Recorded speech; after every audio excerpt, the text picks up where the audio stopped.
Hello students, welcome to Tiwari academy. तो अब हम प्रश्नावली 11.2 प्रारंभ करते हैं। चलिए सबसे पहले प्रश्न पर यहां पर हम बढ़ते हैं। इस प्रश्न में आपको बोला गया है कि एक त्रिभुज ABC की रचना कीजिए जिसमें भुजा BC की लंबाई 7 सेंटीमीटर है, कोण भी 75 अंश होना चाहिए तथा AB प्लस AC भुजाओं का योगफल जो है वो आपके पास 13 सेंटीमीटर होना चाहिए। तो देखिए सबसे पहले तो यहां पर आपको ये तो समझ में आ गया कि आप इसको इतनी आसानी से प्रश्न को नहीं कर सकते, क्योंकि देखो यहां पर एक भुजा आपको दी हुई है और बाकी दो भुजाओं का योगफल दिया हुआ है। तो इसके लिए देखो अब हम रचना करते हैं। तो सबसे पहले तो आप देखो कि BC आपके पास 7 सेंटीमीटर दिया हुआ है, तो यहां पर हम एक BC बना देते हैं। इसको हम आधार भी बोल सकते हैं बेसिकली हमारे त्रिभुज ABC का। तो देखिए ये B बोल देते हैं और इसको हम C बोल देते हैं। तो आपने BC 7 सेंटीमीटर बना लिया, ये आप पैमाने की सहायता से आसानी से बता सकते थे। फिर अब देखो आपको कोण B दिया हुआ है 75 अंश का। अब चूंकि आपको कोण B 75 अंश बनाना है, तो देखिए वो आपने बनाना पहले ही सीखा है। तो या तो आप चांदे की सहायता से बना सकते हैं, नहीं तो आपने सीखा था उसके लिए सबसे पहले आप B को केंद्र मानकर कुछ दूरी प्रकार में भरकर एक चाप लगाओगे। तो मान लीजिएगा यहां पर ही आपके पास किसी बिंदु पर कट करेगा, D पर कट करेगा मान लीजिएगा। फिर D से उतनी ही दूरी लेकर आपने एक चाप ये लगाया और एक चाप आपने ये लगाया। तो अब देखो ये 60 अंश वाला हो गया, ये 120 अंश वाला। अब आपको 90 अंश का बनाना है, तो आपने इनसे एक चाप लगाया। तो देखिए अब यदि आप इसको मिला दें B बिंदु से, तो आपके पास 90 अंश का कोण आ गया। लेकिन आप तो देख रहे हैं आपको तो 75 अंश का कोण बनाना है। तो आप देखो आपने सीखा था कि आपको केवल इस बिंदु से मतलब है और 60 से वाले बिंदु से मतलब है, क्योंकि आप जानते हैं जो 75 अंश कोण होता है वो 60 और 90 का मध्य बिंदु होता है। तो अब देखिए आप मान लीजिएगा जैसे हम इस बिंदु को E बोल देते थे और इसको F बोलते थे, तो ये बिंदु G हो गया। तो आप GE की आधे से ज्यादा दूरी लेकर G को केंद्र मानकर एक चाप लगाएंगे, मान लीजिएगा ये कुछ आया, और उतनी ही दूरी लेकर E से एक चाप लगाएंगे, तो मान लीजिएगा आपके पास ये आ गया। तो इस तरीके से आप अभी इन दोनों रेखाओं को जोड़ देंगे। तो देखिए अगर आप इनको जोड़ेंगे तो देखिए आपके पास कुछ इस तरीके से रेखा आ जाएगी। तो यहां से देखिए अब ये आपके पास कुछ मान लीजिएगा BX एक किरण हो गई। तो अब आपको समझ में आ गया कि ये जो कोण है आपके पास, जो BX किरण है वो BC वाली किरण से या BC वाली रेखा से 75 अंश का कोण बना रहा है। तो यहां पर अब देखिए अब आपको ये देखना है यहां पर कि जो AB प्लस AC दिया हुआ है, अर्थात बाकी दो भुजाओं का योगफल आपको 13 सेंटीमीटर दिया हुआ है। तो अब आप B को केंद्र मानकर 13 सेंटीमीटर की दूरी प्रकार में भरकर एक चाप लगाएंगे। तो मान लीजिएगा वो चाप यहां पर देखिए इस बिंदु पर कट करता है, तो हम इसको मान लीजिएगा H बोल देते हैं। तो आपने एक तरीके से BH वाली रेखा खींच दी जो कि 13 सेंटीमीटर आपके पास हो गई है। तो अभी आप उसके बाद देखिए क्या करेंगे कि आप C और H को जोड़ देंगे। तो देखिए आपने H और C को यदि जोड़ा तो देखो आपके पास कुछ इस तरीके से ही आ जाएगा। और अब आप H और C का लंब समद्विभाजक करेंगे। तो देखिए आपने लंब समद्विभाजक करना सीखा है किसी भी रेखा का, यहां पर मैं आपको पहले उसको अलग से समझा देता हूं। तो देखो अगर कोई रेखा आपके पास दी हुई है, मान लीजिएगा XY, इसका आपको लंब समद्विभाजक खींचना है, तो आप XY की आधे से ज्यादा दूरी लेकर प्रकार में Y को केंद्र मानकर एक चाप लगाएंगे। तो देखिए कुछ इस तरीके से आप ऊपर भी लगा देंगे और नीचे भी लगा देंगे, और उतनी ही दूरी लेकर जितनी आपने अभी Y को केंद्र मानकर दूरी ली थी उतनी ही दूरी लेकर X से चाप लगाएंगे। तो देखिए ये और ये आपके पास हो जाएगा। तो अगर आप इन दोनों प्रतिच्छेद बिंदुओं को जोड़ देंगे तो ये जो आपके पास लाइन आती है इसको आप XY का लंब समद्विभाजक बोलते हैं। जैसे आपने यहां पर लंब समद्विभाजक खींचा है, इसी तरीके से मैं आपसे बोल रहा हूं कि अब आपको CX वाली रेखा का लंब समद्विभाजक बनाना है। तो देखिए आधे से ज्यादा दूरी लेकर आपने एक चाप C से लगाया ऊपर नीचे, और इसी तरीके से आपने H से एक चाप लगाया, तो ये आपके पास आ गया। तो अभी आप इन दोनों बिंदुओं को जोड़ देंगे। तो देखिए इन दोनों बिंदुओं को हम यहां पर जोड़ देते हैं। तो आप देख रहे हैं आपके पास कुछ इस तरीके से ये आ जाएगा।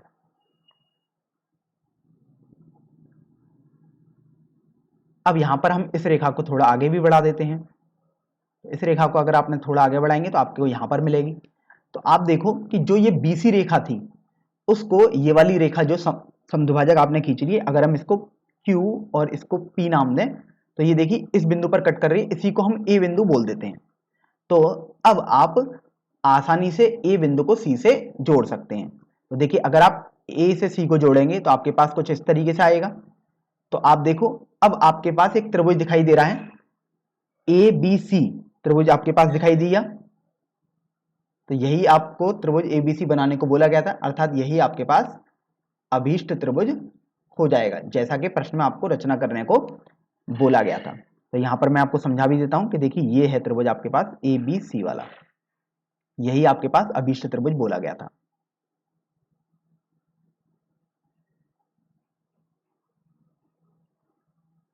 अब यहां पर आप देखो, वैसे तो आपको यहां पर पुष्टि करने के लिए रचना के बिंदु लिखने के लिए नहीं बोला गया है, लेकिन आपने सीखा है कि अगर रचना के बिंदु आपसे लिखने को कभी भी प्रश्न में आएंगे पेपर में, तो आप जैसा जैसा करते जा रहे हैं वैसा वैसा आप लिखते जाएंगे।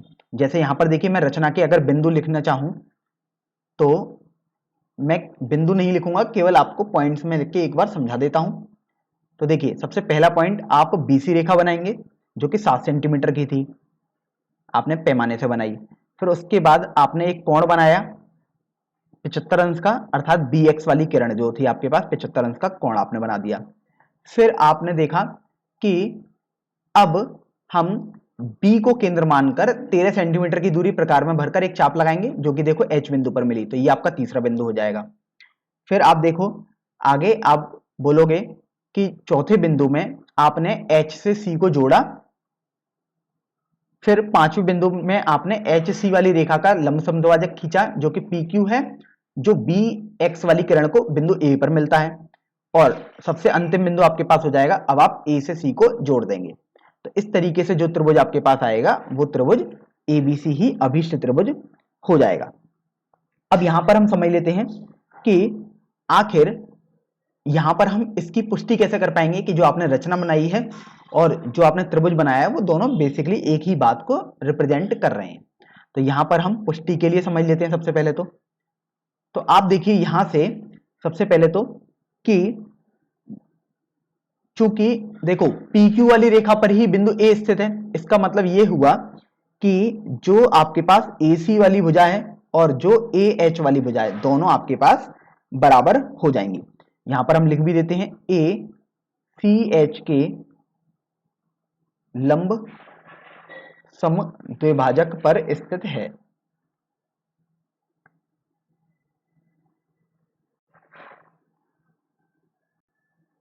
तो जब आपने इतना समझ लिया, फिर आप देखिए आपके पास अगर आप AB रेखा को निकालें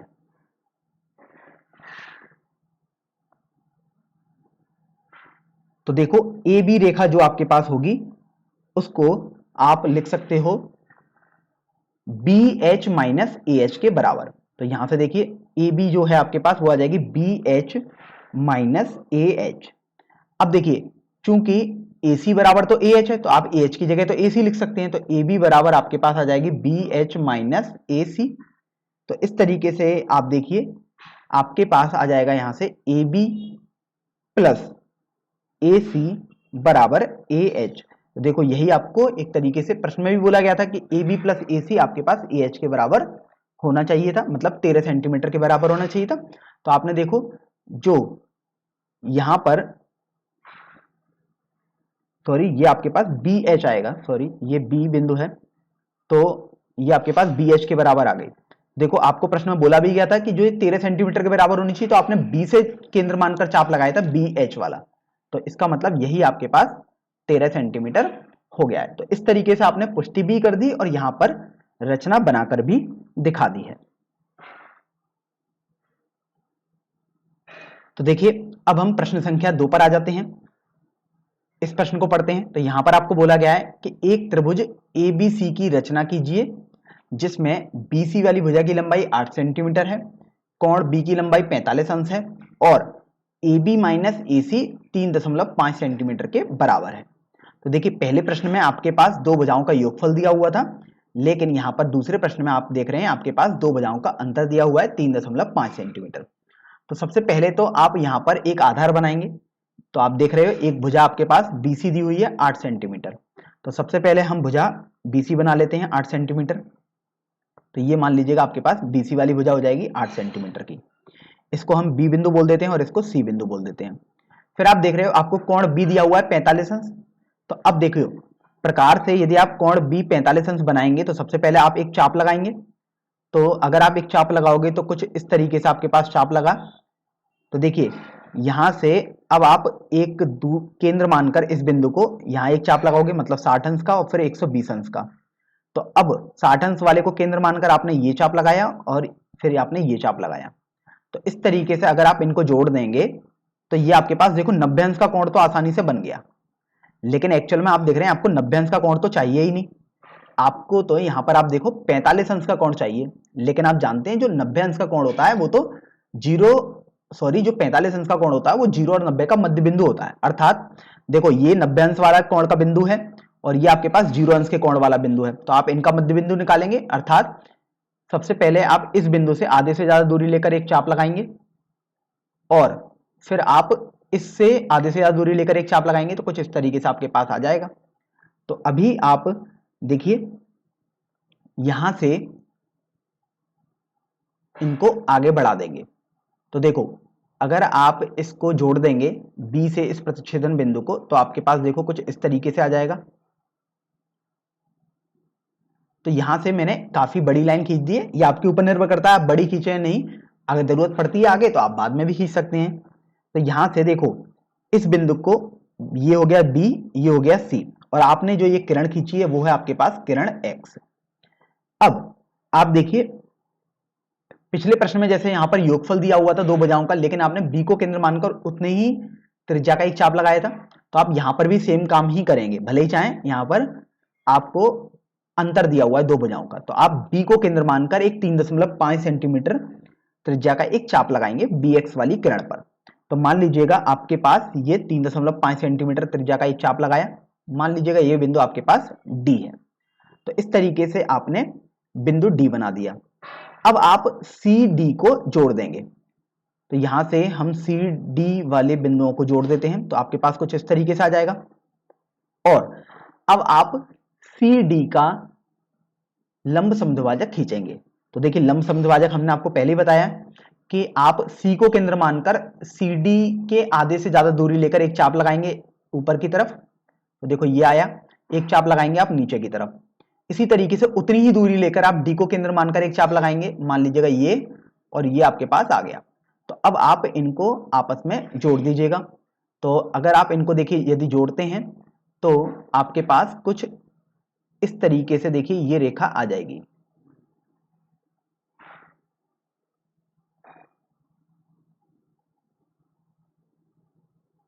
मैं इसको आगे बढ़ा देता हूं।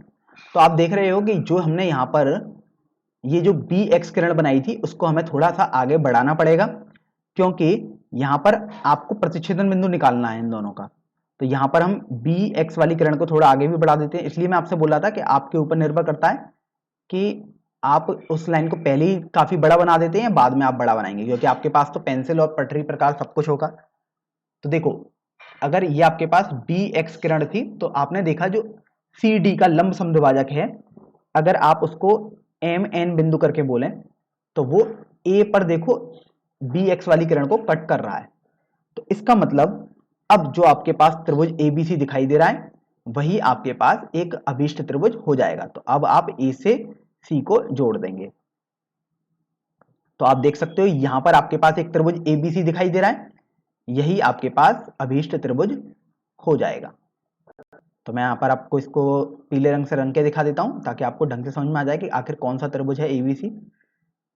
तो देखिए ये त्रिभुज है आपके पास त्रिभुज ABC।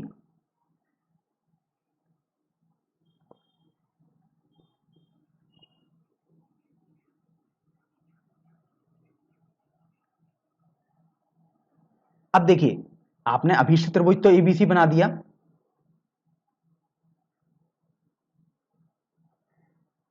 अब यहां पर हम इस रचना की पुष्टि भी कर लेते हैं। तो देखिए रचना की पुष्टि हम सबसे पहले यहां पर करते हैं।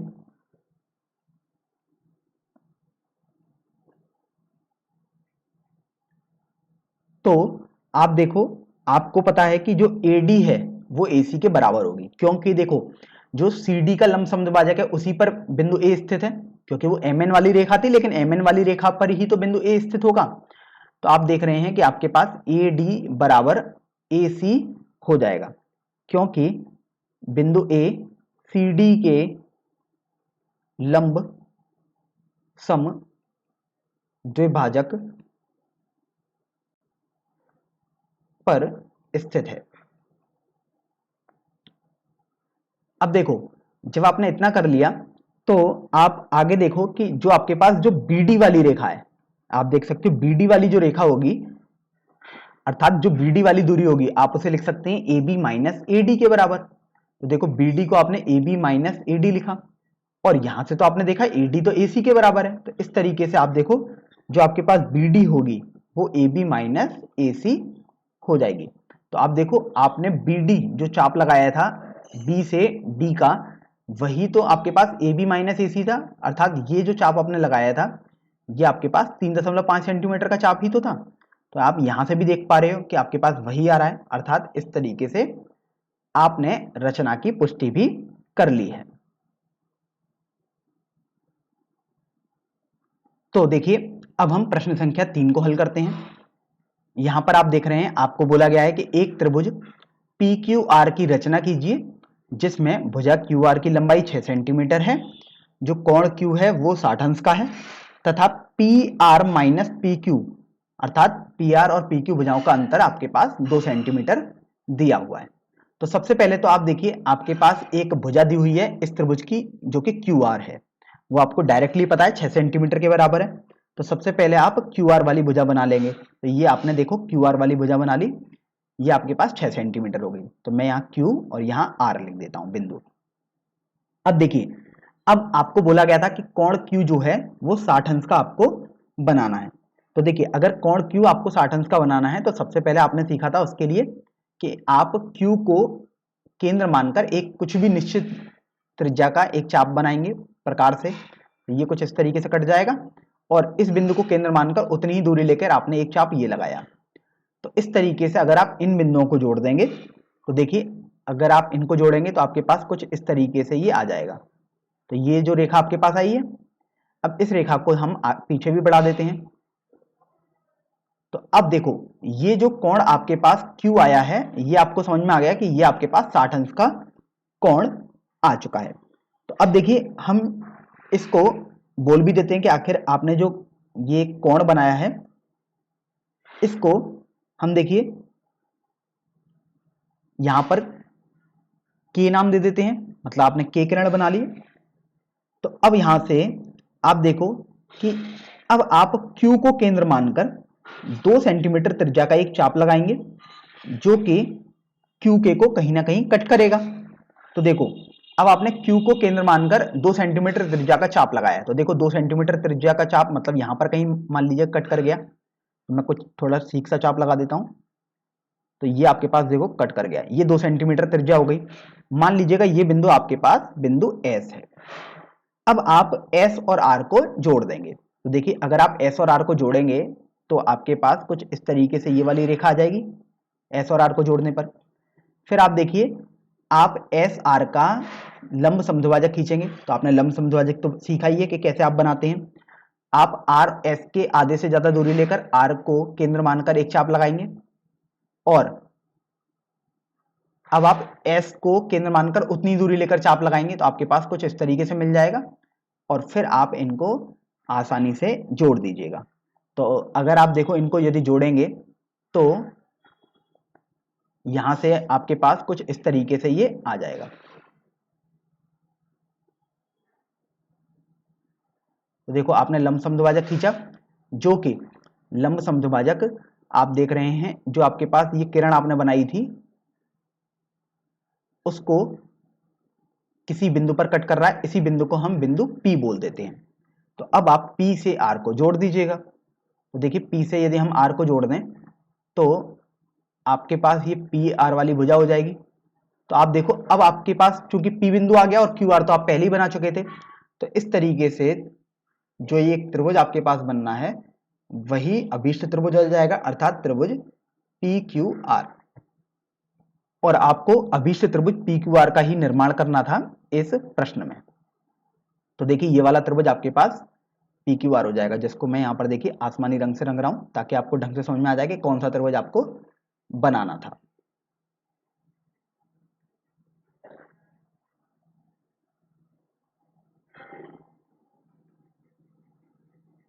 अब यहां पर आपने देखो अभीष्ट त्रिभुज पी क्यू आर तो बना दिया।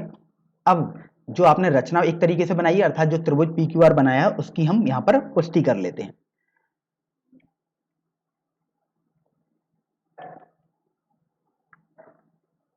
तो आप देख रहे हो रचना की पुष्टि में सबसे पहला बिंदु, तो चूंकि देखो जो बिंदु P है वो S और R के मध्य बिंदु पर स्थित है, तो यहां से आपको समझ में आया कि जो PS दूरी होगी वही आपके पास PR दूरी के बराबर होगी। चूंकि बिंदु P S R के लंब सम द्विभाजक पर स्थित है।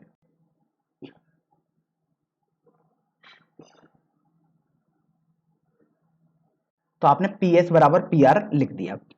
फिर आप देखो कि जो QS वाली भुजा होगी, तो आप देख सकते हो जो ये QS, ये तो आपने 2 सेंटीमीटर किया था, क्योंकि आपको देखो बोला गया था कि जो PR माइनस PQ है, तो यहां पर ये ध्यान रखो जैसे यहां पर PQ था, तो जो Q वाला बिंदु आ रहा था वो ऋणात्मक चिन्ह के साथ आ रहा था, इसलिए हमने दूसरी तरफ यहां पर चाप लगाया था, जबकि बाकी प्रश्नों में आपने देखा था हम इधर की तरफ चाप लगा देते थे। तो यहां से आप देखो कि P R minus P Q 2 centimetre था, तो आपने ये क्यू एस चाप लगाया था, वही तो आपके पास 2 सेंटीमीटर का चाप था।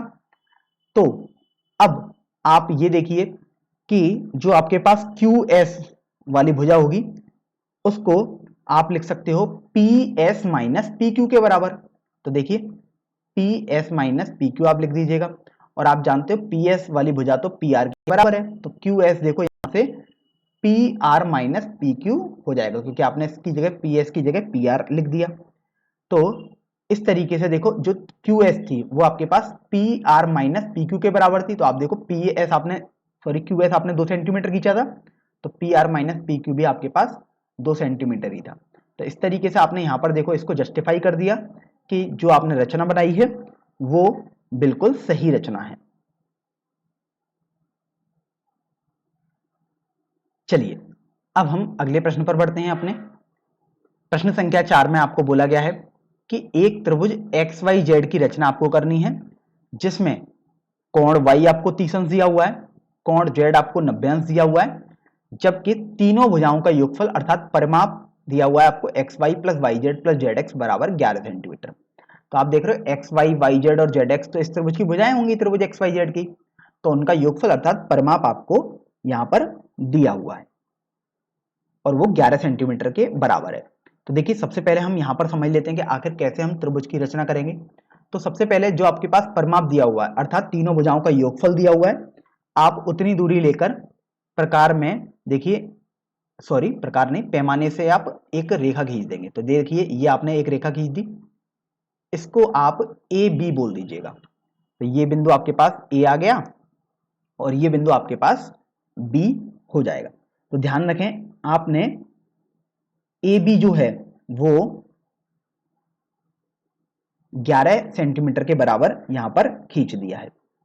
अब यहां पर आप ये देखो कि अब हम यहां से जो बिंदु ए है उससे 15 अंश का एक कोण बनाएंगे। देखिए 15 अंश का कोण बनाना आपने सीखा है कि आप सबसे पहले 60 अंश का बनाएंगे, फिर 0 और 60 का आधा मतलब 30 अंश का बनाएंगे, और फिर 0 और 30 का आधा मतलब फिर आप 15 अंश का कोण आसानी से बना सकते हैं। तो चलिए हम सबसे पहले 15 अंश का कोण बनाते हैं बिंदु ए पर। तो देखो आपने चाप लगाया, फिर आप देखो आपने यहां पर इसको मिलाया, तो ये आपके पास 60 अंश का कोण वाला हो जाएगा, तो आप इसको जोड़ दीजिएगा। तो आपने जोड़ा तो देखिए आपके पास कुछ इस तरीके से आ जाएगा। आपको बहुत बड़ी रेखा नहीं बनानी क्योंकि आपको 60 अंश के कोण से कोई मतलब ही नहीं है, वो तो रेखा आप केवल इसलिए बना रहे हैं क्योंकि आपके पास 30 अंश का और फिर बाद में 15 अंश का कोण आ जाए। तो देखो अब आप इसका और इसका मध्य कोण निकालेंगे, तो अर्थात ये आपके पास 30 अंश का कोण आ जाएगा, तो आप इसको भी जोड़ दीजिएगा।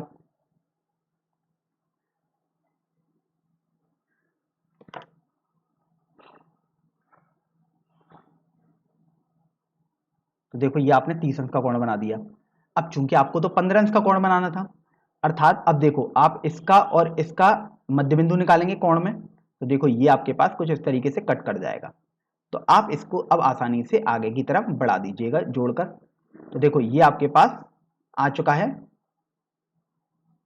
15 अंश का कोण। तो यहां पर मैं इसको बता देता हूं कि ये आपके पास 15 अंश का कोण आपने बना लिया। अब यहां से आप ये देखो कि अब हम जो बिंदु बी है हमारे पास, उससे हम 45 अंश का कोण बनाएंगे। तो बी पर 45 अंश का कोण बनाएंगे तो सेम काम करेंगे। सबसे पहले बी को केंद्र मानकर एक चाप लगाएंगे। फिर देखो ये 60 अंश का कोण, ये 120 अंश का कोण, इन दोनों का मध्य बिंदु अर्थात ये आपके पास देखो 90 अंश का कोण हो जाएगा। तो इसको मैं जोड़ देता हूं। देखिए बहुत बड़ी रेखा बनाने की जरूरत नहीं है यहां पर भी आपको, बस आपको एक बिंदु चाहिए इसलिए आप बना रहे हैं। तो देखिए मेरे से ये थोड़ा चाप गलत लगा है, क्योंकि आप तो प्रॉपर ऐसे प्रकार से बना रहे होंगे तो आपके पास कुछ इस तरीके से चाप आ गया। तो ये 90 अंश का कोण बन गया। अब आप देखो यहां पर 90 अर्थात इस बिंदु का और ये 0 इस बिंदु का मध्य बिंदु निकालेंगे। तो देखो जब यहां से केंद्र मानकर आप चाप लगाओगे तो आपके पास कुछ इस तरीके से आ जाएगा।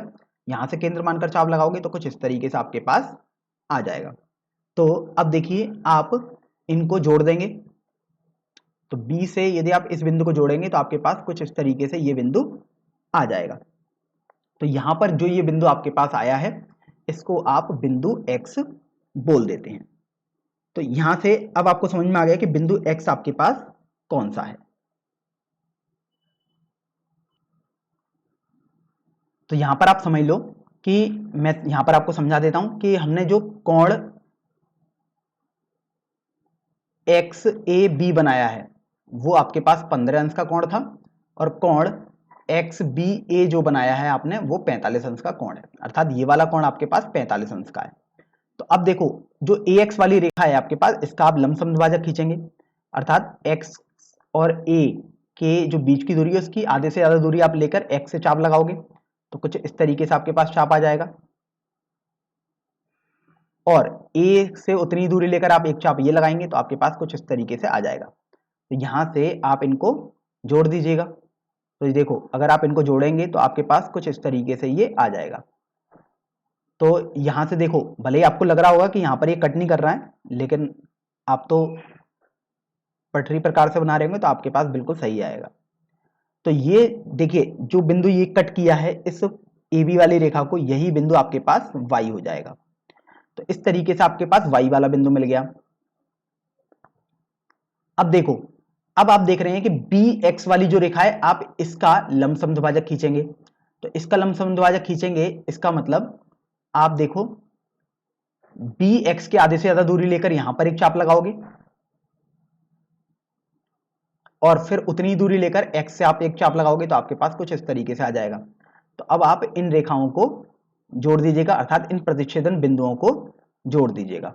तो अगर आप इनको जोड़ेंगे प्रतिच्छेदन बिंदुओं को तो आपके पास कुछ इस तरीके से ये आ जाएगा। तो मैं इसको थोड़ा बना देता हूं क्योंकि आपके पास पटरी प्रकार होगा। तो ये जो बिंदु आपके पास आया है यही बिंदु आपके पास जेड वाला बिंदु है। तो आपने एक्स वाई जेड वाला बिंदु निकाल ली, ये एक्स बिंदु है ध्यान रखें। तो इस तरीके से आपको तो त्रिभुज एक्स वाई जेड बनाना था, आप देख सकते हो त्रिभुज एक्स वाई जेड की आपको रचना करनी थी। आपके पास तीनों बिंदु आ चुके हैं, एक्स बिंदु भी आ चुका है, वाई भी आ चुका है और जेड भी आ चुका है। तो अब आप एक्स से वाई को जोड़ देंगे।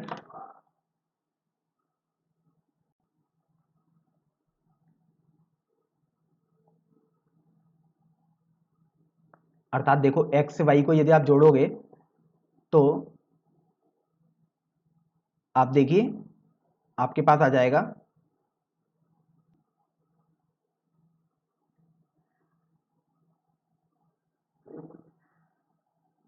आपने देखो एक्स से वाई को जोड़ दिया और फिर इसी तरीके से आपने एक्स से जेड को जोड़ दिया। और देखो वाई जेड तो आपके पास वैसे ही आ चुका है, तो मैं इसको एक बार और जोड़ देता हूँ। जैसे आपको ना भी जोड़े तो भी कोई दिक्कत नहीं, क्योंकि वो तो ए बी वाली रेखा पर ही आ रहा है। तो इस तरीके से आप देखो आपके पास ये जो त्रिभुज एक्स वाई जेड बना है, आप देख सकते हैं मैं पीले रंग से बना रहा हूं इसको, यही आपके पास अभीष्ट त्रिभुज हो जाएगा। अर्थात जिस त्रिभुज की आपको रचना करनी थी वही ये एक्स वाई जेड त्रिभुज आ चुका है।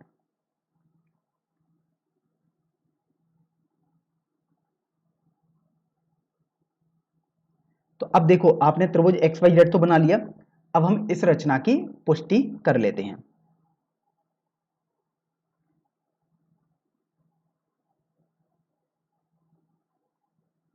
तो आप सबसे पहले तो ये देखिए, जो बिंदु y है आप देख सकते हो वो ax के लंब समद्विभाजक पर स्थित है। इसका मतलब ये होगा कि ay जो दूरी होगी वो xy दूरी के बराबर हो जाएगी। तो आपने लिखा ay बराबर xy, और इसका कारण ये है कि चूंकि बिंदु y ax के लंब समद्विभाजक पर स्थित है।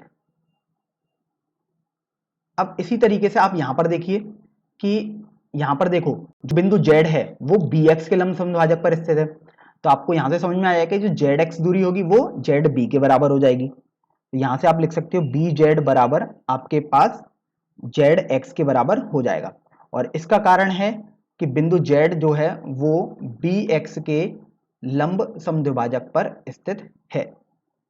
फिर आप ये देखिए कि जो आपके पास ए बी रेखा जो आपने बनाई है वो तो पूरे 11 सेंटीमीटर के बराबर थी। तो आप देखो ए बी आपके पास थी, यहां से अगर आप देखोगे तो देखो A Y plus Y Z plus Z भी आप लिख सकते हो।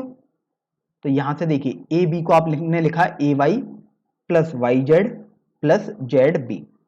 फिर आप गौर करेंगे तो पाएंगे कि देखो ए वाई जो दूरी है वो तो एक्स वाई के बराबर है, तो आपने ए वाई की जगह एक्स वाई लिख दिया। वाई जेड को आप ऐसे ही रहने दीजिएगा, और जेड भी आप देखो आपने अभी सीखा कि जेड एक्स के बराबर है क्योंकि जेड बी एक्स के लंब समद्विभाजक पर स्थित है। तो इस तरीके से आपने देखा कि ए बी जो है वो X Y plus Y Z plus Z X के बराबर हो जाएगी। तो आप देखो आपने वही 11 सेंटीमीटर के बराबर ही ये वाली दूरी अर्थात ये वाली रेखा बनाई थी। चलिए, तो आपने अभी तक ये तो पता कर लिया कि जो लंबाई आपने बनाई है वो बेसिकली पुष्टि हो चुकी है। अब यहां पर हम कोणों की पुष्टि करते हैं। तो आप देखो जो कि कोण एक्स वाई जेड है, आप देख सकते हो कोण एक्स वाई जेड अर्थात ये वाला जो कोण है वो त्रिभुज ए एक्स वाई का एक बाह्य कोण है। तो यहां पर हम लिख लेते हैं कोण एक्स वाई जेड त्रिभुज ए एक्स वाई का बाह्य कोण है। इसका मतलब ये हुआ कि जो कोण एक्स वाई जेड होगा वो आपके पास इस त्रिभुज के अंदर के दो कोणों के बराबर हो जाएगा, अर्थात कोण ए एक्स वाई के बराबर और कोण एक्स ए वाई के बराबर। तो देखिए आप यहां से लिख सकते हैं कोण एक्स वाई जेड बराबर कोण ए एक्स वाई प्लस कोण वाई ए एक्स। तो देखो ये आपके पास हो जाएगा 15 अंश प्लस 15 अंश अर्थात 30 अंश के बराबर। तो आपने देखा कि कोण वाई एक तरीके से देखो आपके पास 30 अंश आ गया, और आप देखो यहां से कोण वाई आपको 30 अंश ही बोला गया था। तो यहां पर देखो ये वाली बात आ सकती है कि ये कैसे पता लगेगा कि ये दोनों कोण बराबर हैं 15 और 15 हैं। तो आपने देखा ए वाई तो एक्स वाई के बराबर है, तो आप देखो ये वाली जो दूरी है और ये दूरी तो बराबर है, इनका मतलब आमने सामने के कोण भी बराबर होंगे। तो चूंकि ये 15 अंश है तो ये भी आपके पास 15 अंश ही हो जाएगा। तो इस तरीके से कोण वाई आपने निकाल दिया। अब हम देख लेते हैं कि आखिर कोण जेड कैसे 90 अंश आपके पास बना है। तो देखिए आपने देखा यहां पर कि कोण एक्स जेड वाई आप देख सकते हो कोण एक्स जेड वाई मतलब ये वाला कोण जो है वो त्रिभुज एक्स बी जेड का बाह्य कोण है। तो आप लिख सकते हैं कोण एक्स जेड वाई त्रिभुज एक्स बी जेड का बाह्य कोण है। इसका मतलब ये हुआ कि कोण एक्स जेड वाई बराबर इस त्रिभुज के बाकी दो कोणों का योगफल अर्थात कोण जेड एक्स बी प्लस कोण जेड बी एक्स।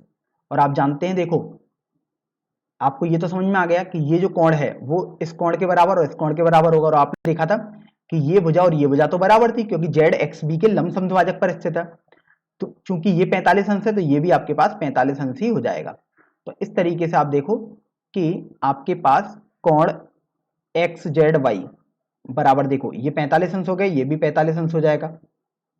तो यहां से आप देखो कि कोण एक्स जेड वाई आपके पास जो हो जाएगा वो 90 अंश के बराबर हो जाएगा। तो कोण एक्स जेड वाई बोल सकते हैं, या आप बोल सकते हैं कोण जेड। तो आप देख भी सकते हो कोण जेड आपके पास 90 अंश बनाने को ही बोला गया था। तो इस तरीके से आपने ये चित्र भी बना दिया, अर्थात रचना भी कर दी और इसकी पुष्टि भी कर दी है। तो देखिए अब हम प्रश्नावली 11.2 का सबसे अंतिम प्रश्न अर्थात प्रश्न संख्या 5 हल करते हैं। चलिए इस प्रश्न को यहां पर हम पढ़ लेते हैं। इस प्रश्न में आपको बोला गया है कि एक समकोण त्रिभुज की रचना कीजिए जिसका आधार 12 सेंटीमीटर है और कर्ण तथा अन्य भुजा का योगफल 18 सेंटीमीटर है। तो यहां पर आप गौर करोगे कि आपको लग रहा होगा कि ये कुछ अलग तरीके का प्रश्न है, लेकिन आप देखें तो जैसा हमने इस प्रश्नावली का सबसे पहला प्रश्न जो किया है वो प्रश्न और ये प्रश्न बिल्कुल सेम है। क्योंकि देखिए अगर आपसे बोल दिया जाए समकोण त्रिभुज की रचना करनी है तो मान लीजिएगा आपसे प्रश्न में बोला जाता त्रिभुज ए बी सी की आपको रचना करनी है जिसका आधार 12 सेंटीमीटर है, अर्थात आपको बोल दिया जाए कि बीसी जो भुजा है वो 12 सेंटीमीटर है। अब आप देखो आपको देखने में अभी लग रहा होगा कि ये तो आपके पास एक समकोण त्रिभुज है, तो यहां पर आपको कोण वैसे नहीं दिया है, लेकिन आपको खुद समझ में आना चाहिए कि कोण बी आपको एक तरीके से दिया हुआ है 90 अंश और दो अन्य भुजाओं का योगफल अर्थात ए बी और ए सी का योगफल आपके पास 18 सेंटीमीटर दिया हुआ है। तो यहां से आप देखो अगर मैंने इस पॉइंट को लिखा अर्थात इस वाली लाइन को लिखा कुछ तरीके से, तब आपको समझ में आ जाएगा कि हाँ ये तो बिल्कुल पहले प्रश्न जैसा सवाल ही है। तो देखिए ऐसे सवाल में आपने उसमें सीखा था कि सबसे पहले तो आप आधार बना लीजिएगा अर्थात बीसी वाली भुजा आप बना लीजिएगा। तो देखिए जैसे आपने बीसी वाली भुजा बनाई, ये आपके पास 12 सेंटीमीटर की भुजा आपने बना ली है। तो देखिए इसको हम बी नाम दे देते हैं और इसको सी नाम दे देते हैं। तो अब आपको कोण बी बनाना होगा 90 अंश के बराबर। तो यहां से सबसे पहले आप देखो कि आप चाप लगाओगे बी को केंद्र मानकर कुछ भी दूरी प्रकार में भरकर। तो आपने ये देखो एक तरीके से चाप लगाया, तो मान लीजिएगा ये बिंदु डी है और फिर आपने देखो ये ऐसे कट किया। तो अब ये देखो ये 60 अंश वाला है और ये 120 अंश वाला है, तो आप इनका मध्य बिंदु मतलब मध्य कोण निकालोगे तो आपके पास ये आ गया 90 अंश का कोण। आपने सीखा ही है कैसे बनाते हैं आप। तो इस तरीके से आप अब इसको जोड़ दीजिएगा इससे। तो यहां से आपने देखा कि आपके पास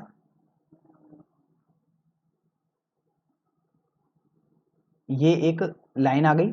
इसको मैं थोड़ा और आगे बढ़ा देता हूं क्योंकि मेरे को जहां तक लगता है वो जरूरत पड़ेगी। तो आपने 90 अंश का कोण एक तरीके से बना दिया। तो ये आपको समझ में आ गया कि ये 90 अंश का कोण आपने बना दिया है। फिर आपको बोला गया था कि जो दोनों भुजाएं हैं उनकी योगफल 18 सेंटीमीटर है, जो अन्य भुजाएं हैं। तो आप अब बी को केंद्र मानकर 18 सेंटीमीटर दूरी प्रकार में भरकर एक चाप लगाएंगे। तो मान लीजिएगा आपके पास वो ये चाप यहां पर लग गया और ये बिंदु आपके पास ई है।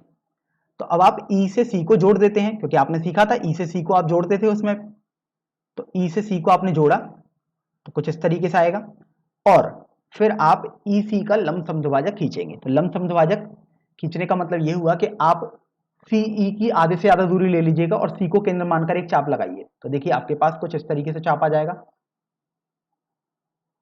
और फिर आप ई को केंद्र मानकर उतनी ही दूरी से एक चाप लगाएंगे तो ये आपके पास इस तरीके से आ जाएगा। अब आप इन दोनों को जोड़ देंगे। तो देखो आप यदि इन दोनों को जोड़ेंगे तो आपके पास कुछ इस तरीके से ये आ जाएगा। तो देखिए यहां पर आपके पास ये कट कर गया। तो ऐसा जरूरी नहीं है यहीं पर ही कट करेगा, लेकिन वो कहीं भी कट करे, बस आप जहां भी कट करे आप उस बिंदु को ए बोल दीजिएगा। तो इस तरीके से आपके पास बिंदु ए आ गया। अब आप ये देखो कि आपको तो त्रिभुज एबीसी बनाना है, अर्थात अगर आपके पास तीनों बिंदु आ ही गए ए बी और सी तो आप इन सबको जोड़ दीजिएगा। तो देखो अब आप ए से सी को जोड़ देंगे। तो ये देखो ए से सी को आपने जोड़ दिया। तो इस तरीके से आप देखो आपके पास एक त्रिभुज दिखाई दे रहा है, त्रिभुज ए बी सी आप देख सकते हैं। तो यही त्रिभुज आपको एक तरीके से रचना करने को बोला गया है। तो यही आपके पास एक अभीष्ट त्रिभुज हो जाएगा। तो यहां पर मैं लिख भी देता हूं अभीष्ट त्रिभुज जो आपके पास आया है वो है त्रिभुज ए बी सी। अब देखिए अगर रचना की पुष्टि करनी है तो ये भी काफी आसान ही हो जाएगा यहां पर अपने पास। तो रचना की पुष्टि में सबसे पहला बिंदु तो आप ये देखिए कि चूंकि जो ए है वो ईसी के लंब समद्विभाजक पर स्थित था, तो आप यहां से बोल सकते हैं कि ए ई बराबर आपके पास ए सी के बराबर हो जाएगा, चूंकि बिंदु ए ई सी के लंब सम द्विभाजक पर स्थित है। फिर आप ये देखो कि जब आपने इतना कर लिया तो अब आपको देखो ए बी जो दूरी दिखाई दे रही है, आप उस ए बी दूरी को आप देख सकते हो, ये ए बी दूरी है आपके पास, इस दूरी को आप लिख सकते हो ई बी माइनस ई ए।